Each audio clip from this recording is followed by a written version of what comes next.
Thank you, and welcome back to the Patriots 300 level podcast. My name is Eric, and I'm joined by my co-host Kevin. Welcome back for our 84th episode this week, where we'll be recapping the Patriots' most recent losses to the Cardinals and the Bills, and previewing their upcoming game versus the Los Angeles Chargers. As a reminder, you can follow us on Twitter/X and Instagram at Pat's 300 level pod for up-to-the-minute updates and commentary on news of the day, as well as at our what is it called? Website, No, TikTok. mine's yeah, TikTok. What's our Yep. TikTok handle, Kevin? Same thing. Pat's 300 level pod. Okay. Kevin takes care of the TikTok, so that's why I'm not as familiar with that. But so Kevin, I know more of the same the last couple of weeks. We didn't have an episode since the Cardinals game because there wasn't really much else to talk about because it's been the same, rehashing the same things over and over and over again.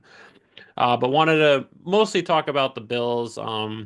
We're recording on Monday, so the game was yesterday. What was your overall thoughts of the game? I know going into it, we were expecting a blowout.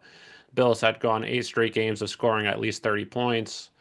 So what was your thoughts on a game where the Patriots lost 24 to 21? Yeah, I think kind of going to this, we had the expectation where there's be a high likelihood they'd get blown out. I think both of us kind of said in kind of our group chat that it did have the opportunity where this could be a letdown game for the Bills, where Yeah. they came off of some really hard fought games the last 4 to 5 weeks and some really good opponents.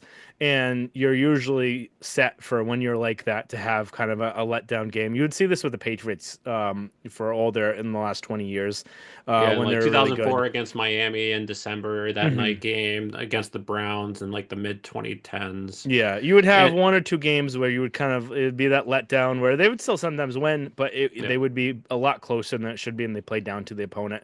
yeah. So I think And, part of and it is the that. Bills too, historically, the last 4 years, we've seen this every single year where they have at least one of those games where they blow out a team that was a tough opponent, one of the top teams in the AFC or NFC, and then they lose the following week to the Mhm. terrible Jaguars, losing like 9-6 or something like Yeah. that. So it is something that we have seen. We haven't Hmm. seen it yet this year from the Bills, but Yep, it's par for the course, kind of for them. yeah, And then I think part of it was that the Patriots were way more aggressive playing, and they played like they had something to lose. Where we didn't see that coming out of the bye. You would think yeah, that they looked. I never expected them to look that bad out of the bye, yeah. and they came out completely like they didn't really care. And then they looked like they were trying to coach for their lives, play for their lives at the first half of the game, and then it kind of went back to what we knew of the Patriots, where they couldn't keep this up for the full game. They started coaching scared. Started coaching. What they ended up starting to do was coaching not to get blown out, Yeah. and that's the Yep. biggest thing I had against this team, where he was coaching kind of like a wimp. He was like, "Oh, I don't want to get blown out. I'll lose my job if I just punt the ball here with 8 minutes to go.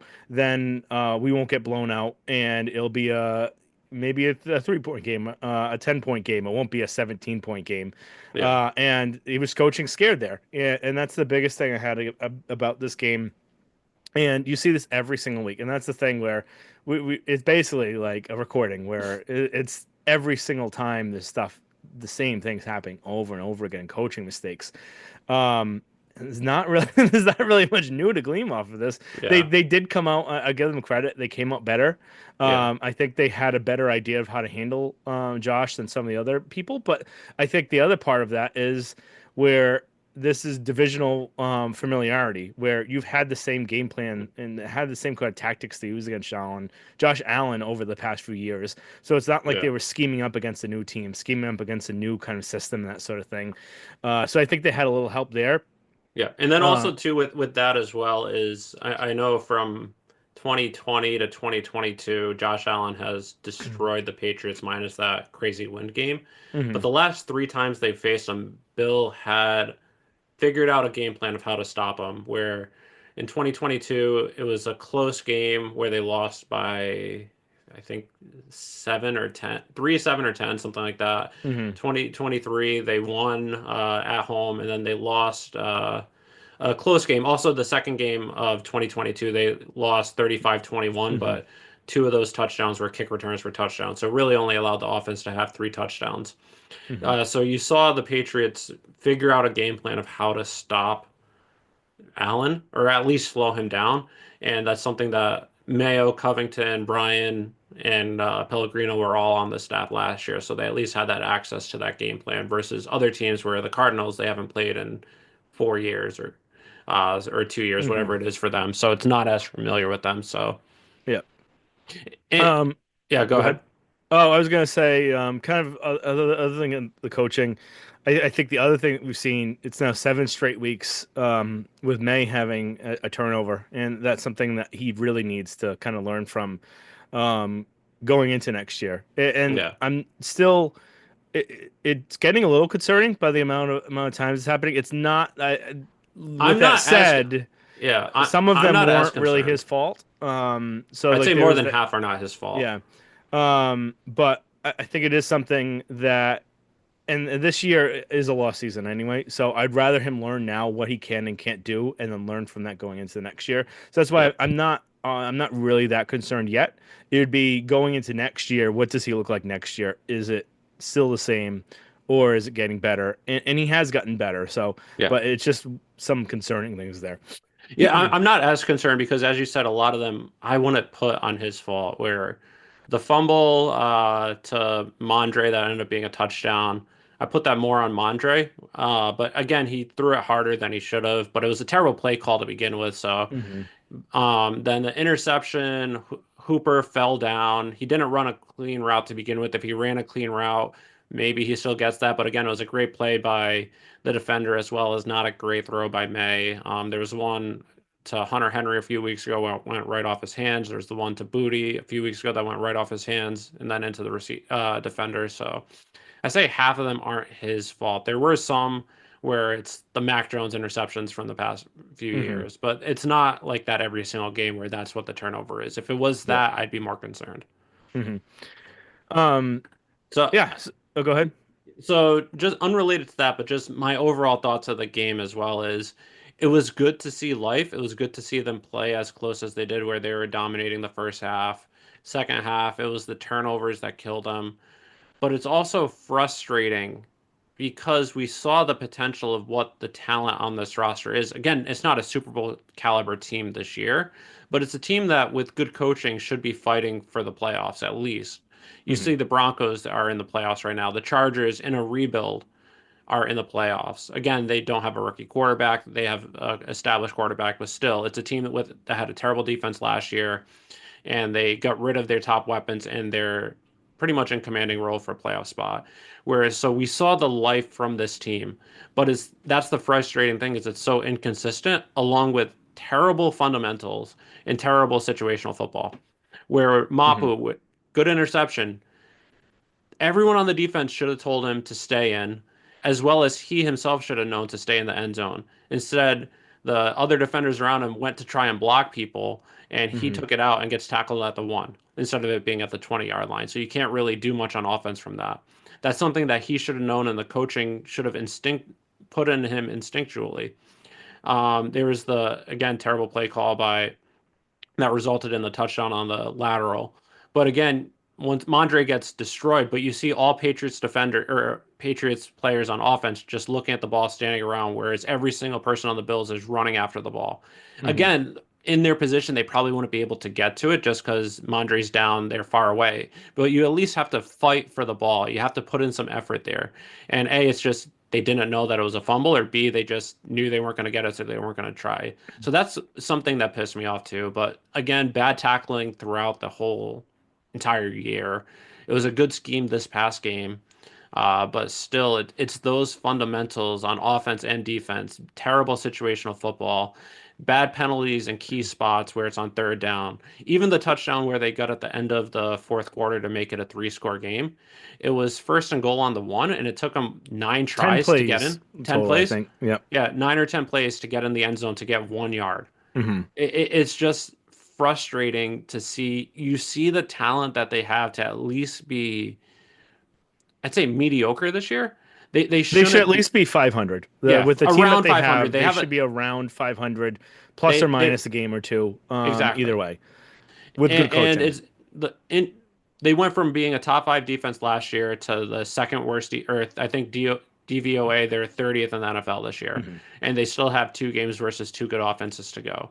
And this is the same, almost all the same players. And last year, you didn't have Christian Gonzalez, you didn't have Marcus Jones, you had Barmore for the whole year, you had Peppers for the whole year, but you didn't have Gonzo Gonzalez. You lost Jack Jones, J.C. Jackson last year, so you were starting practice squad players from other teams as your starting cornerbacks last year.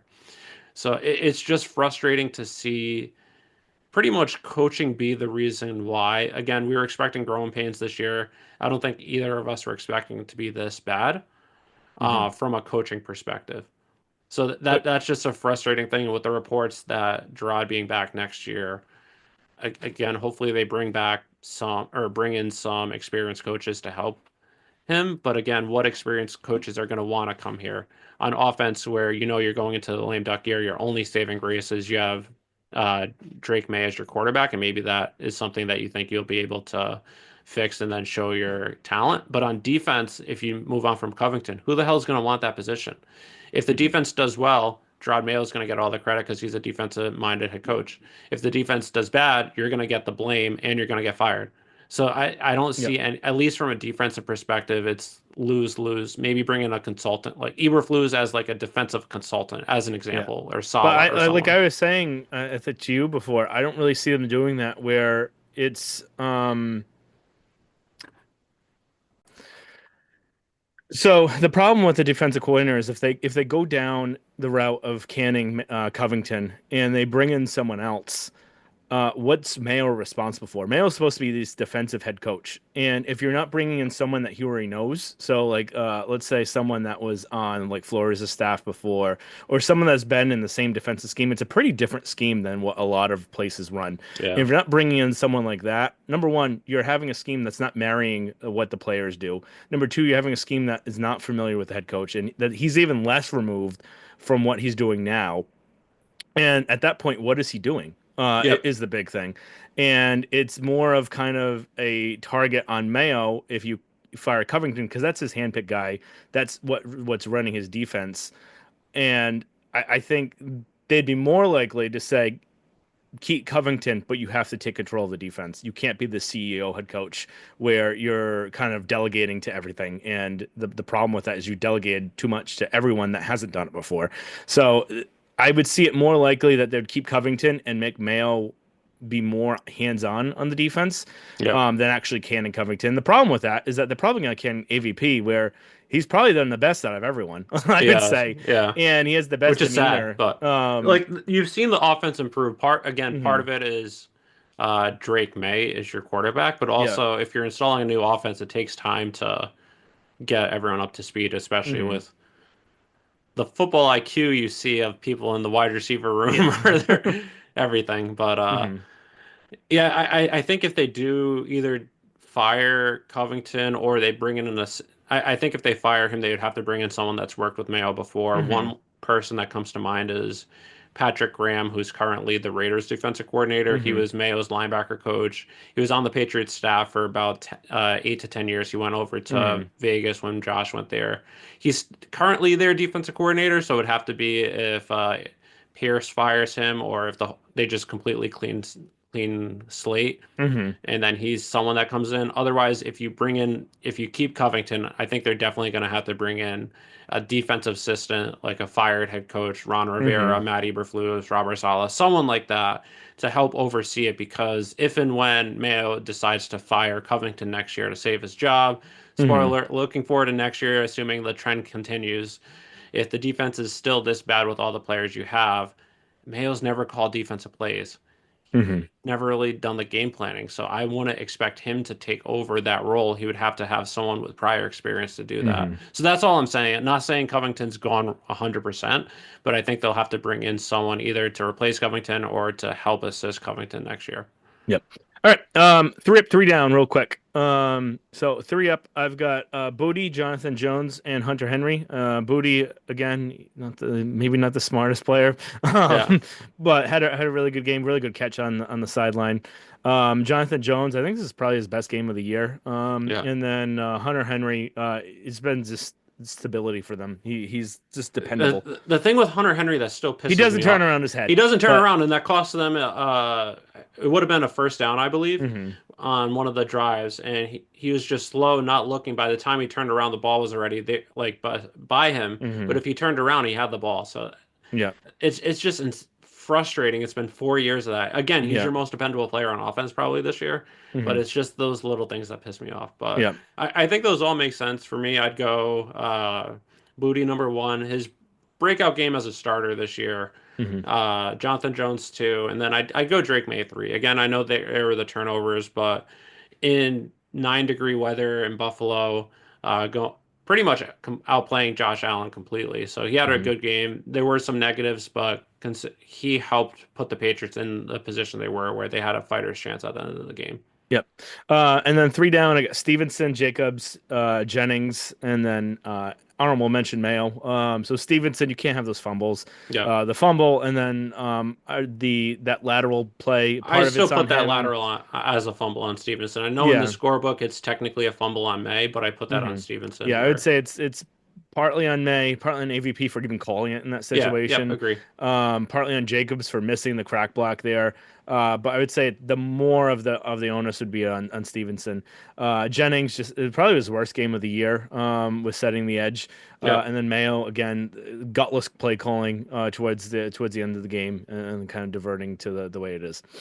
Yep, no, I agree. Stevenson number one. You just can't have those fumbles where if you include that lateral, that's 8 fumbles on him in 14 games.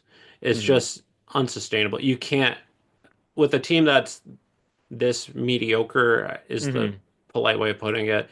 You can't have negative plays where you're giving the ball to opponents. If a defensive player makes a great play on an interception or something like that, you have to tip their hmm cap. You can't give them free turnovers, and that's something Yeah. that he's done all year.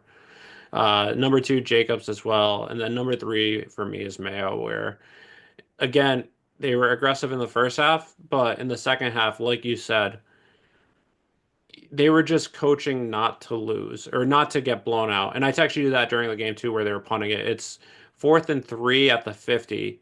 You're punting the ball away to the Bills, and you need 2 scores. You weren't sure if you're going to get the ball 2 times, and they didn't. They hmm only got it once. And then also, once you did get the ball back when you're down 10, the off the team showed no sense of urgency. It took 4 minutes to eventually get in the end zone, but hmm again, there's no it might have been even more than that. There's no sense of urgency, no rushing to get back to the line. They were just playing the game like they normally would. And again, if hmm you get that onside kick, which it actually was a pretty good kick. Onside hmm kicks are tough to begin with. It was a bad play by Buffalo to try and jump and touch the ball before the 45-yard line. That's a Yeah. mistake that was completely on them. So they had an opportunity to actually get that ball, but again, you saw the players on the Patriots not really diving into the ball where the guy on the Bills touched it and he was kind of surrounded by Buffalo Bills. So even if he didn't touch, like if he hmm didn't come in with it, they could have gotten it, but you didn't see them running towards it. But Yeah. again, it's frustrating. It's the lack of fundamentals as well. So I'm hoping things somehow turn around if Mayo is back, that he takes that year two leap that he's talking hmm about that he's going to take, which again, coaches shouldn't need to have a year two leap. Again, I understand a little bit, but to expect it to go from the worst coached team in football to even mediocre next year is, I will have to see. I'm not Yeah. expecting that, but All right. So Chargers. We're gonna have to wrap this one up quick because I've got someplace to go. So we're just yeah. gonna give our predictions. So Chargers are favored minus 4.5 over under 42. I've got Chargers winning 27-17. Yeah, that's a good score. The Chargers haven't really blown anyone out this year. Yep. Their defense has been very good. Their offense, again, they got rid of most of their playmakers last year, and Keenan Allen, Mike Williams, and Austin Eckler. Lad McConkey has had a huge year for them this year as a rookie, someone that the Patriots could have drafted, and then they traded down to the Chargers so the Chargers could take him. Josh Palmer, one of their other receivers, has had a down year. I was expecting him to be good this year. I had him on my fantasy teams. He sucked. Quinton Johnson Jacobs, I forget his name. Their former number one round wide receiver, has had a down year. So they have pieces on offense. Their defense has gotten markedly improved. They're a tough football team.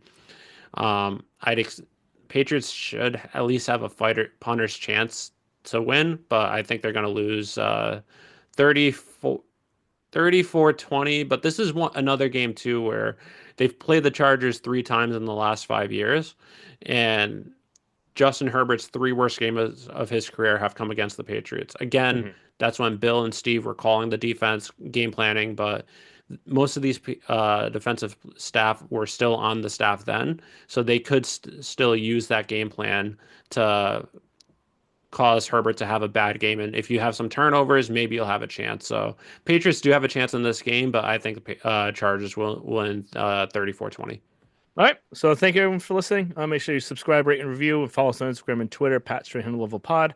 And we'll talk to you guys next time.